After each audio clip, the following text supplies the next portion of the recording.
சில யூதர்கள் என்ன பண்ணாங்களாம், ப்ரே பண்ணாங்களாம், இயேசுவின் நாமத்தில் பேயை போ.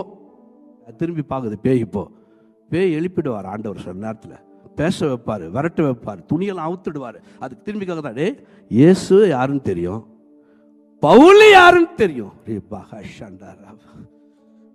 அவனுடைய தியாகம் என்னன்னு தெரியும், அவன் கண்ணீர் என்ன தெரியும், அவனை எவ்வளோ பண்ணி என்னால் கவுக்க முடியல, அவனை அழிக்க முடியல, என்ன பண்ண முடியல, அவனை எனக்கு தெரியும். அப்படி நம்மள சொல்லுவானா? இன்னைக்கு ஜெபம் பண்ணுவோம், இன்னைக்கு அப்படி ஜெபம் பண்ணுவோம். இன்னைக்கு பொல்லாத ஆவி அவர்களை நோக்கி இயேசுவை அறிவேன். அப்போ இந்த ஞானம் நமக்கு வேணும். நம்ம பண்ணுறது, பார்க்கறது, போகிறது, பேசுறது எல்லாத்தையும் பார்க்குறான்.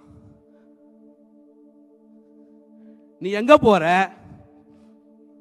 நீ எங்க போறன்னு தெரியும், அறிவேன். நீ யாருன்னு சொல்லி அவர்களை துரத்தி விரட்டி அடிச்சு பீறி போட்டானா. நிறைய பேர் தேவ பிள்ளைகள் பீறப்பட்டு, காயப்பட்டு, இழக்கப்பட்டு நிறைய பேர் இழந்து போயிருக்காங்க. தம் பிள்ளைகளை காப்பாற்ற முடியாமல் காலத்தை வீணாக்கி விட்டார்கள், நேரத்தை வீணாக்கி விட்டார்கள்.